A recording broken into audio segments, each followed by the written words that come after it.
Entonces vamos a tocar algunos temas de actualidad y vamos a centrarnos a ver si podemos cumplir eh, con, con el tiempo propuesto.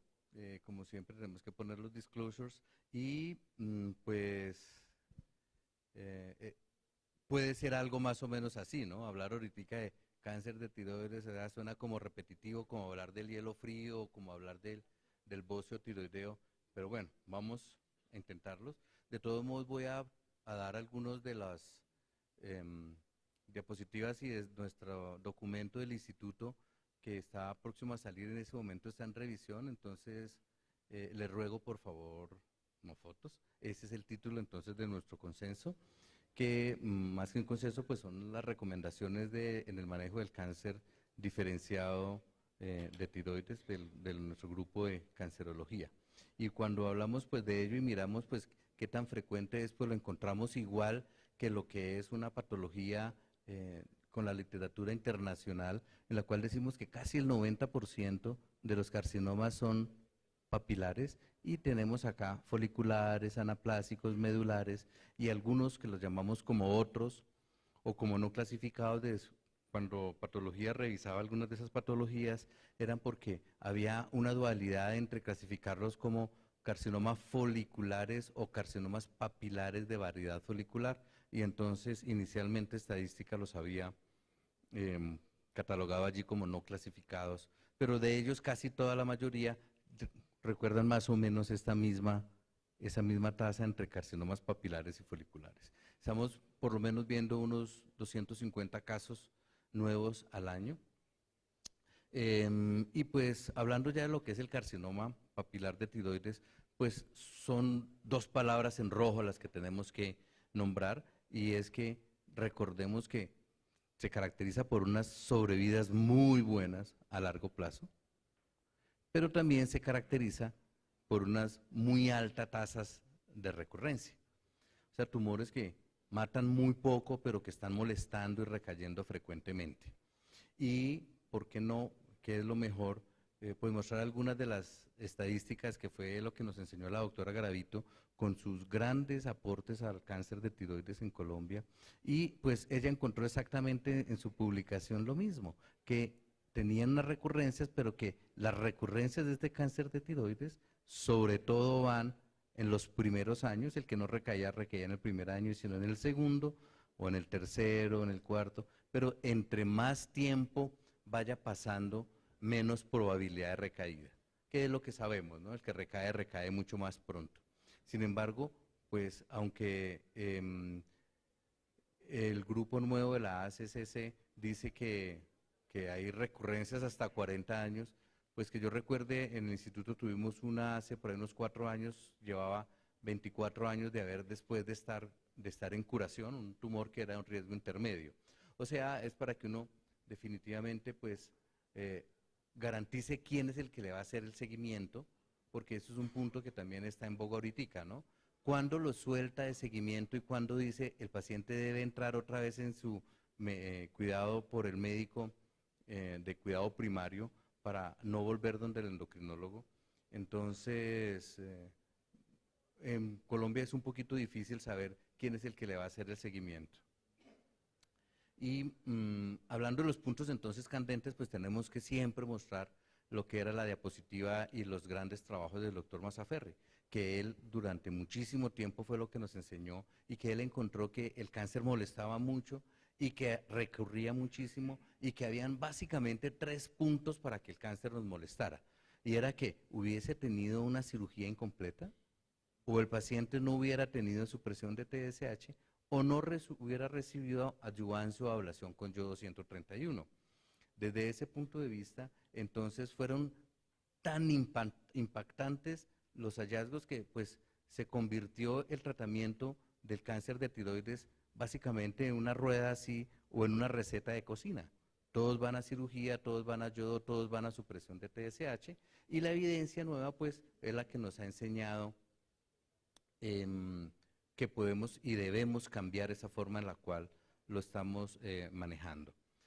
Lo que siempre habíamos dicho y que estábamos promoviendo desde por lo menos con el consenso de las guías de la ATA de Cooper del 2009 era que básicamente a todos se les hacía tiroidectomía total con vaciamiento central, desde el compartimiento 6, a excepción del microcarcinoma, se completaba siempre la tiroidectomía y eso es lo que se venía haciendo siempre y lo cual permitía pues realizar la ablación con yodo 131, convertir a la tiroglobulina en un verdadero marcador tumoral y facilitar el seguimiento. Y eso es lo que hemos venido haciendo desde entonces. Así van a reconocer ustedes lo que son las recomendaciones nuestras del Instituto de Cancerología. Entonces, uno de los primeros puntos es que deberíamos nosotros dar un poquito más de fuerza en definir lo que es el microtumor papilar, diferenciarlo en algo de lo que es el microcarcinoma y básicamente por la edad, por el tamaño, por el hecho de no tener metástasis, porque las lesiones todas deben ser menores de 1 centímetro, lógicamente sin invasión vascular, capsular, no unos subtipos agresivos. En ese caso, entonces, probablemente la cirugía ya no es tiroidectomía total, sino una hemitiroidectomía para todas estas lesiones, pero siempre basados, que es donde está el problema, porque muchas veces se opera al paciente, pero se opera sin una evaluación previa por imágenes, siempre teniendo un ultrasonido previo, que no tengamos lesiones sospechosas o lesiones contralateral, que no hayan ganglios y si hay ganglios que hayan sido biopsiados y que haya tenido algunas características, que no sea un cáncer papilar familiar, porque sabemos que probablemente va a recaer y que debe ser una alteración clonal. Luego, estos cánceres, si hace el cáncer de esta lesión, tiene también riesgo de hacerla del lóbulo contralateral, o que haya recibido radiación en cuello para algún tipo de tratamiento, que pasaría exactamente lo mismo. Y en ese momento, pues, la hemitiroidectomía será suficiente siempre y cuando nosotros garanticemos que el paciente tenga un seguimiento por un equipo multidisciplinario. Esa parte yo creo que es muy importante. ¿Cuándo entonces vaciamiento central profiláctico? Probablemente a las lesiones que son consideradas de riesgo intermedio o alto, que son las lesiones de más de 4 centímetros. ACSC dice más de 4 centímetros son las que son catalogadas como T3, o sea que van desde más de 2, o sea 2.1 hasta 4 serían T2, o sea más de 4 es T3, que son mayores de 55 años. Probablemente esos pacientes son los que ameritan que se les haga vaciamiento central profiláctico. A los otros, a los menores de 1 centímetro definitivamente no, y tal vez ni siquiera para los de 1 centímetro, sino para las lesiones entre 2 y 4 centímetros, probablemente hacer el vaciamiento central ipsilateral a la lesión, o sea, el compartimiento central del mismo lado donde está la lesión. En ese momento, probablemente nos van a permitir ya llegar a resultados cosméticos muchísimo mejores de los que hemos tenido siempre, que es lo que se están haciendo ahora, incisiones mucho más pequeñas. Pero un punto en el cual también se ha querido hacer énfasis allí es, bueno, ¿con qué más lo llevas antes de operarte para la cirugía? Y teníamos algunas recomendaciones. La primera es que hemos tenido algunos casos, no solo en el instituto, hemos tenido, y cada uno en su consulta particular, de pacientes que se hace una cirugía por un carcinoma papilar y cuando el paciente le van a dar cirugía, el cirujano se extraña porque el calcio está en 10 después de la cirugía. Le vuelve a hacer un calcio, el paciente se va para la casa y desde 2 o 3 semanas el paciente empieza a elevar el calcio 12, 11, 12 y terminamos haciendo diagnósticos de hiperpara primarios. Hiperparas primarios con indicaciones de operarse en un lecho recién operado con fibrosis sin adecuada cicatrización. Han sido pues eso claro que aumenta las complicaciones y dado ello pues tal vez es muy prudente llevar al paciente siempre con un calcio. Ese es un nivel de evidencia que no está evaluado. El segundo punto es hacer una nasolaringoscopia siempre que se pueda hacer, pero si no está disponible por lo menos hacer una laringoscopia indirecta. Y el otro punto es que se considere un punto también, un tópico que es de relativa actualidad, que es el monitoreo del nervio laringio. Muy probablemente cuando tenga estas características, o en lesiones tiroideas cuando se sospeche compromiso del tracto aerodigestivo superior, en aquellos pacientes que tengan compromiso de la movilidad preoperatoriamente, esos pacientes probablemente, o en las reintervenciones, esos pacientes probablemente deberían ser operados con el monitoreo del nervio laringio, del nervio laringio. Definitivamente lo que tiende también es a llevar a hacer unas cirugías que sean unas cirugías que no tengan tantas reintervenciones, produciendo todas estas feos hallazgos cosméticos en nuestros pacientes. Y se opera entonces, claro, porque es lo más importante, lo de mayor impacto en el cáncer de tiroides y en la parte del tratamiento, pero además de eso, porque le permite a uno realmente evaluar ya y mirar cuál va a ser el riesgo de recurrencia que tiene ese paciente y poder clasificarlos entre un riesgo muy bajo para recaer o entre un riesgo muy alto para recaer. Y estamos hablando del 1% hasta 80-85% de riesgo de recurrencia. Ya vale la pena hacer esa clasificación. Y pues voy a tocar tal vez un par de tópicos que son los que entran en conflicto ahora con la nueva clasificación y lo que son los que están cambiando, y uno que es el T y el otro que es el N. El T, me disculpan por favor las fotos porque son tomadas básicamente para poderlas mostrar así de la foto del libro de la AJCC, que es de este año. Y entonces, claro, recordemos que son para papilares, para foliculares, para los pobremente diferenciados, para los carcinomas de células de Hürtel y para los anaplásicos, que merece un punto aparte y del cual no vamos a hablar nosotros ahorita. El primer punto que ellos hacen cuando uno lo revisa es que está bien que uno vuelva a hablar de lo que es el tumor S como un tumor único o ponerle la M minúscula por un tumor que sea múltiple. Si yo tengo varias lesiones, vale la pena ponerle tumor múltiple. Y aquí hay unos puntos que son los que están cambiando. El primero, que nosotros estábamos acostumbrados a catalogar como T3 por aquel compromiso que era pacientes con tumores de 4 centímetros o más. Ahora son más de 4 centímetros, pero más de 4 centímetros, o porque existiera compromiso peritiroideo mínimo. Ese compromiso de la grasa peritiroidea de los tejidos blandos peritiroideos se catalogaba como T3. Ese compromiso desaparece, lo dejamos de nombrar como T3, desaparece y la AJCC dice, esta no se ha podido demostrar que tenga un real impacto sobre las recaídas ni sobre la mortalidad.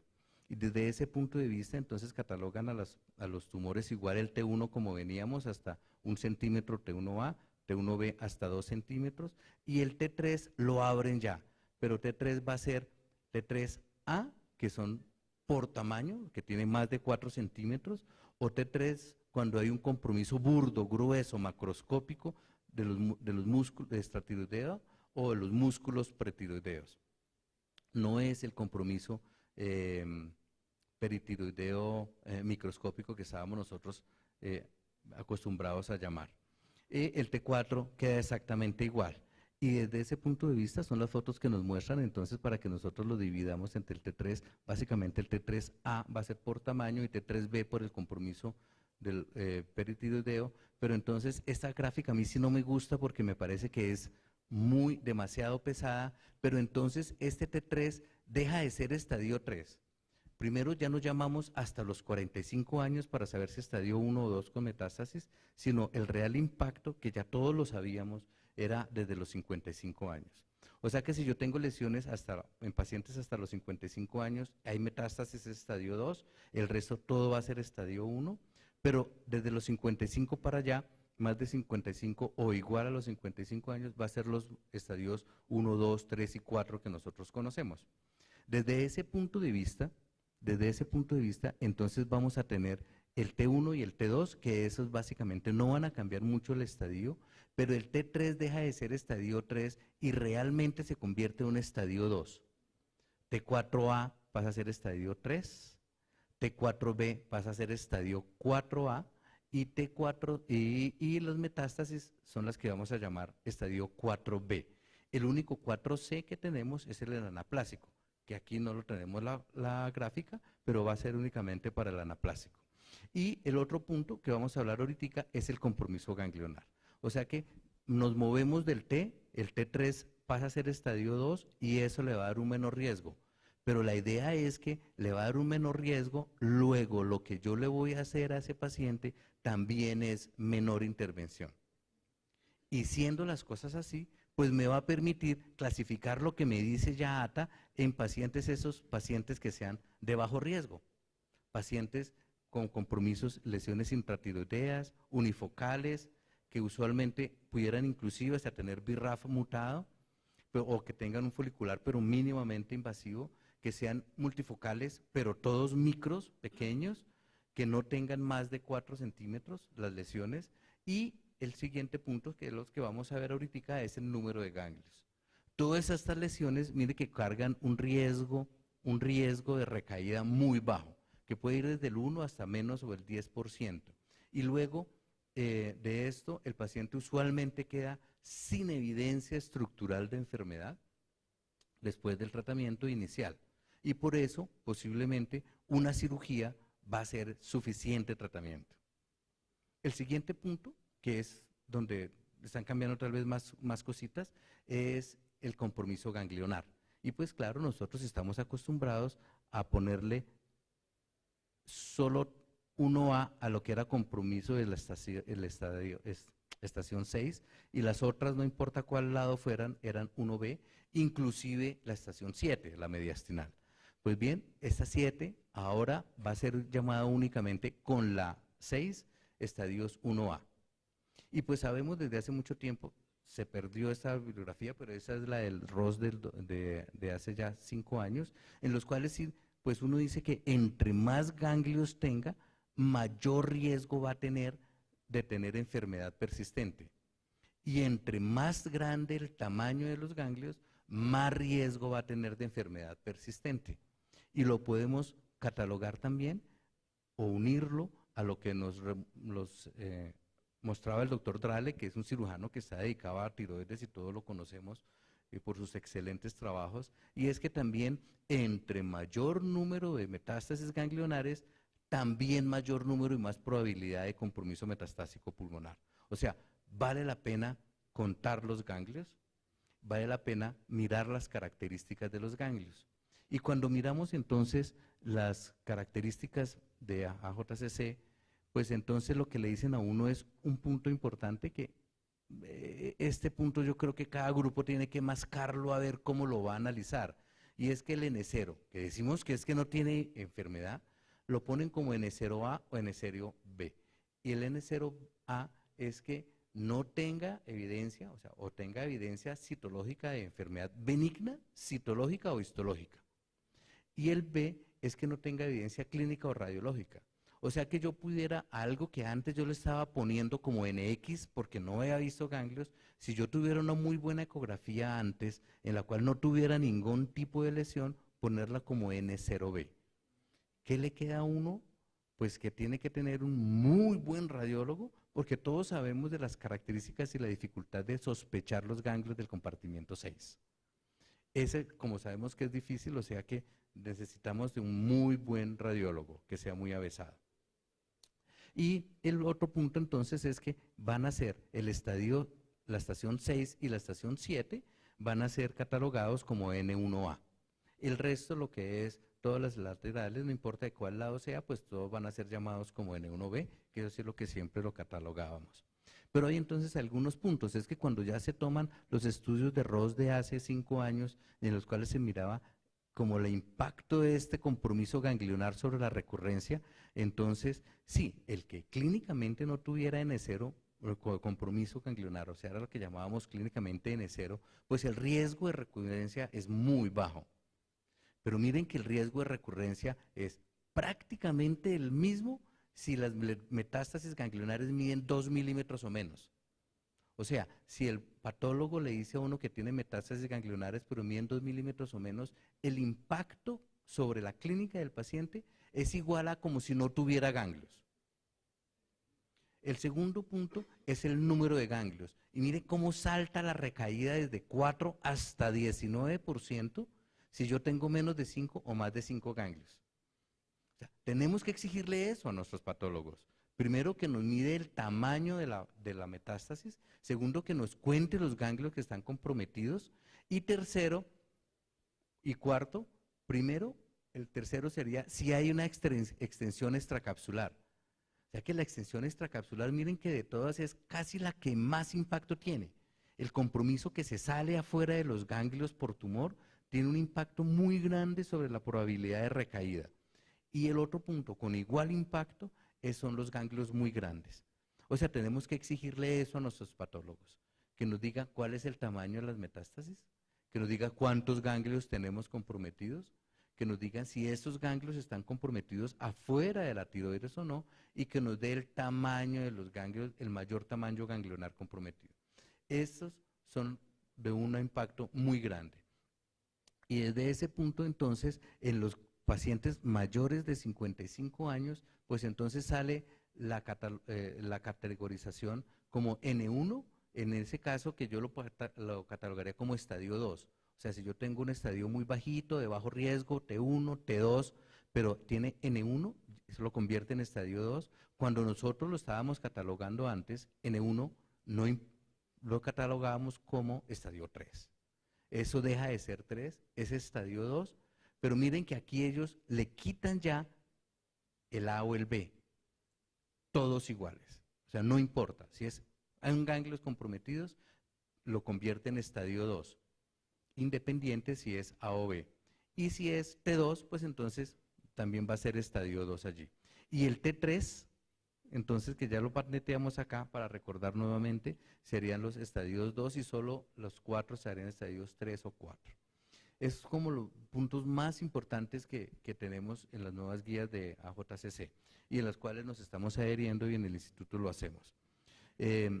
Deberíamos hacer énfasis en que nuestros patólogos son muy exigentes y se dice igual en el reporte de PNM que uno considera óptimo que por lo menos cuando hagan un vaciamiento ganglionar salgan 5 o más ganglios por cada estación extraída. Y que nos va a quedar aquí, tengamos pendiente siempre que el compromiso extraganglionar es un factor de riesgo muy alto de recurrencia. La extensión extratiroidea extensa, como gruesa, como lo llaman, o burda, y el otro punto es que nosotros también deberíamos concertar con nuestros cirujanos. El patólogo nos ha mostrado y nos ha enseñado muchas veces que ellos no pueden saber si el nervio que él está comprometido por tumor es el laringio recurrente, en el cual le vamos a poner T4A, alto riesgo, implica 100 milicurios, ¿no es cierto? O si eso es un nervio pegado a la cápsula o un nervio intratiroideo.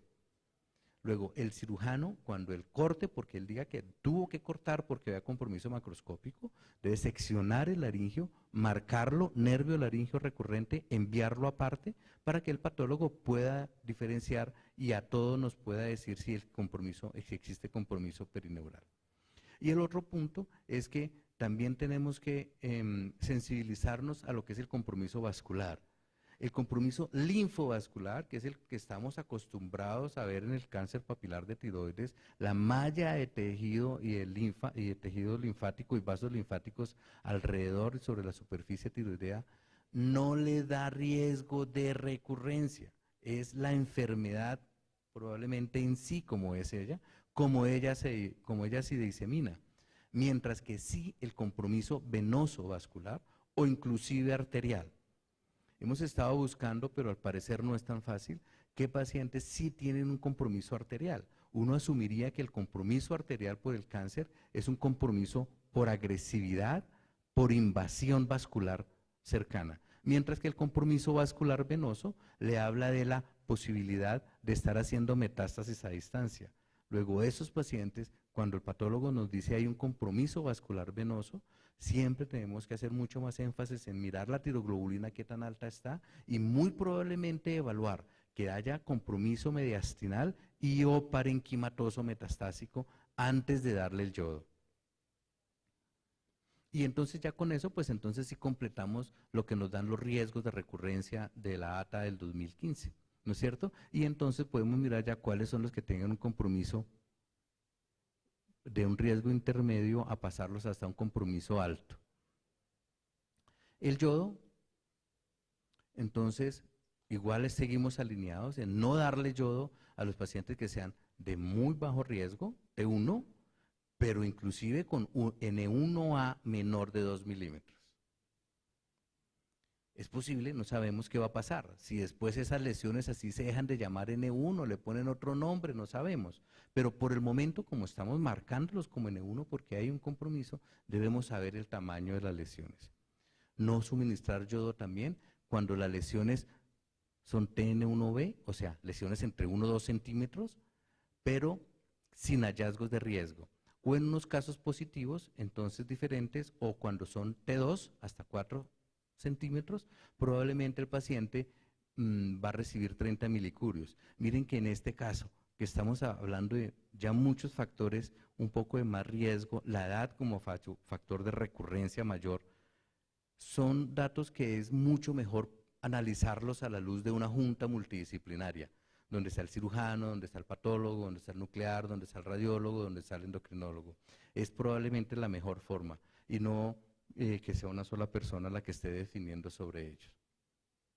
Básicamente esto también es para ver todas las características, pero lo importante es esto, el juicio clínico. Hacemos mucho énfasis en el juicio clínico multidisciplinario y un enfoque lo más individualizado posible. Para las lesiones que son T3, nosotros este punto no lo hemos definido muy bien. T3L pudiera aparecer, haciendo la analogía de otros tipos de tumores, como el compromiso pequeñito peritiroideo microscópico, que es lo que llamábamos antes el compromiso peritiroideo del T3. Ese punto pues todavía no está apoyado por AJCC. Lo que sí es cierto es que nosotros en esos casos, en los cuales antes le dábamos mayor riesgo y siempre le dábamos por compromiso peritiroideo 100 milicurios, a la luz de otros factores, como son probablemente la tiroglobulina liberada, que le dice a uno, este paciente quedó curado independiente de lo que hubiera compromiso peritiroideo, y basado en los estudios HILO y el estimable de Malik y de Schlumberger, muy probablemente esos pacientes son de bajo riesgo y si uno necesita 30 milicurios van a ser suficiente. En caso que hayan factores agravantes, pues sí, 100 milicurios sería la otra posibilidad. En cuanto a tiroglobulina, pues sabemos bien, traigo esto porque es que ese artículo me pareció muy chévere, la importancia de la tiroglobulina. O sea, si nosotros medimos una tiroglobulina antes y la tiroglobulina está muy alta, pues tiene impacto en recurrencia, tiene impacto en sobrevida. Este artículo lo que intentó fue quitar como restarle o evitar, bypassear el problema de tener tanto tejido tiroideo. ¿Y cómo yo miro cuánto tejido tiroideo tengo residual? Pues con una T4. Entonces lo que miraron era la relación de T4 a tiroglobulina. Entre más relación yo tenga, quiere decir que tengo menos tejido y más tiroglobulina. Luego es más malo. Esa relación que ellos encontraron aquí fue 27. Y miren las diferencias de las gráficas en sobrevida. Un impacto grandísimo con una P muy limpia. Mientras que si yo tenía una relación mucho más alta, más T4, menos tiroglobulina, yo tengo más tejido tiroideo, pero muy probablemente menos tejido tiroideo que me esté produciendo tiroglobulina, menos tejido tiroideo tumoral. Esos pacientes probablemente tenían una sobrevida muchísimo mejor. O sea, la tiroglobulina es importante. Y a la luz de eso, y a la luz de la evidencia ya de hace también 4 o 5 años con la doctora Giovanella que nos dice, mire, si usted tiene una tiroglobulina muy buena, una sensibilidad funcional muy alta, eso es 0.1 nanogramos por mililitro, y la tiroglobulina es indetectable por debajo de esa sensibilidad funcional de la prueba, el mirarla así negativa durante su presión de TSH le dice, usted está libre de enfermedad. ¿Qué me permite? No tengo que hacer un rastreo, no tengo que hacer un test de liberación para mirar si se eleva la tiroglobulina. Me quedo tranquilo, con una sensibilidad muy buena, con una especificidad muy buena, en decir, no hay recaída tumoral, no hay presencia de tumor todavía. Entonces, en los pacientes, esos fueron pacientes con riesgos intermedios a bajos. Uno no tiene por qué pensar que el riesgo alto funciona diferente, pero por lo menos para los riesgos intermedios o bajos, el hecho para nosotros de tener una tiroglobulina indetectable durante supresión de TSH me permite que después de que yo lo haya operado y le haya dado el yodo y vaya a definir si el paciente está libre de enfermedad, no tenga que hacerle un rastreo diagnóstico, con el costo, con las implicaciones que tiene hacer ese rastreo. En caso de que no, pues existen dos posibilidades. O la tiroglobulina está diagnóstica, y en ese caso, pues yo tendré que salir corriendo a buscar la enfermedad, ¿no es cierto? O si la tiroglobulina es detectable, pero no alcanza a ser diagnóstica. En ese caso es el que vale la pena hacer un rastreo. Solo para recordarles qué tan importante ese fue el estudio liderado por el doctor Llamas, en los cuales se vio, bueno, qué tanto nos servía esa terapia empírica cuando estábamos discutiendo de si le damos dosis en la oscuridad, sirve, no sirve, se lo damos, no se lo damos, cuando no tenemos tanto PET disponible. Bueno, ¿sirve o no sirve? No, sí, la tiroglobulina sirve. Claro, aquí en esta parte del estudio no se quería mirar qué tanto le funcionó al paciente. Quería verse si cuando el paciente sigue con enfermedad, la operé, le di el yodo, el paciente sigue con tiroglobulinas, yo digo, tengo que darle los 100 milicurios, ¿no es cierto? En ese momento en el cual yo decido darle los 100 milicurios, si yo tenía unas tiroglobulinas relativamente altas, arriba de 1.89, eso me predecía muy bien que cuando yo le quite la hormona, le dé el yodo, me vaya a captar, cuando le dé los 100 milicurios. O el hecho de tenerlas arriba de 25 durante esa liberación y elevación de la TSH. O sea, la tiroglobulina sirve. La tiroglobulina es un marcador tumoral en el paciente tiroidectomizado y se le ha administrado yodo. Pero entonces ahora lo que hacemos, seguimos, es dándole valor a esa tiroglobulina a la luz de también una ecografía y le hacemos lo que es la reestratificación dinámica. ¿Por qué? Porque si cogemos esos pacientes como grados bajos, intermedios o altos, los amarillos es la probabilidad de recaer. Si el paciente tiene el grado bajito, recae menos que el de grado intermedio y mucho menos que el de grado alto. Lógico. Entre más alto, más recae. Entre más alto el riesgo, es más malo. Pero además de eso, la reestratificación, que fue liderada por el doctor Totol ya hace por lo menos 8 años, le dice que si yo llego y reevalúo al paciente después de darle el yodo y el tratamiento, si miro que el paciente quedó libre de enfermedad, la probabilidad de que me recaiga es menor a si el paciente tiene mayor riesgo y no quedó completamente libre. O sea, vale la pena hacer esa reestratificación dinámica. Y por eso entonces nosotros siempre tomamos una tiroglobulina en 10 antes de darle el yodo para decirle, tú estás muy bien, tienes un 97% de probabilidades de quedar libre de enfermedad cuando le vaya a dar el yodo. Muy bueno. Y tenemos unos puntos que son los que todavía no tenemos muy claros, porque los puntos hacia arriba le dicen que debe tener o tejido tiroideo residual o compromiso tumoral. El otro punto aquí de las recomendaciones es cuándo hacer ese rastreo. Después de 12 meses. Sabemos que la tiroglobulina muchas veces demora y toma tiempo en declinar y en desaparecer. Entonces, probablemente 12 es insuficiente, pero por lo menos entre 12 y 18 meses, en caso de que uno necesite hacer el rastreo de la liberación, será un buen momento para hacerlo. Y si yo tengo una tiroglobulina entonces abajo de 0,1, sería muy bueno para mí. En caso de que yo ya tenga enfermedades persistentes, y pues queremos hacer énfasis entre la diferencia entre persistencia y recaída. Persistencia, el paciente nunca yo le he demostrado que quedó libre de enfermedad. Recaída, yo en un momento le dije, estás curado, y después volvió. Y la enfermedad definitivamente es diferente. Pero entonces decimos que si el paciente tiene arriba de 10 liberado, igual lo seguimos llamando entonces como enfermedad, y menos de uno o más, perdón, más de uno durante esta supresión.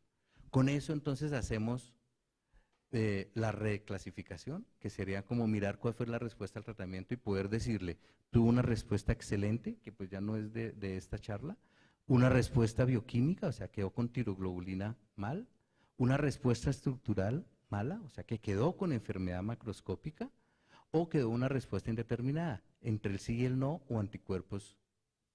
Y en ese caso entonces terminaríamos ya casi diciendo, ya para los endocrinólogos probablemente son los pacientes que van a entrar probablemente a sorafenib, y en este caso nosotros los ponemos algunos requisitos, como es una enfermedad avanzada, en progresión, no yodo-ávida, yodo resistente, o que tenga enfermedad no medible, pero que sea rápidamente progresiva, y que sean lesiones que realmente impacten la vida.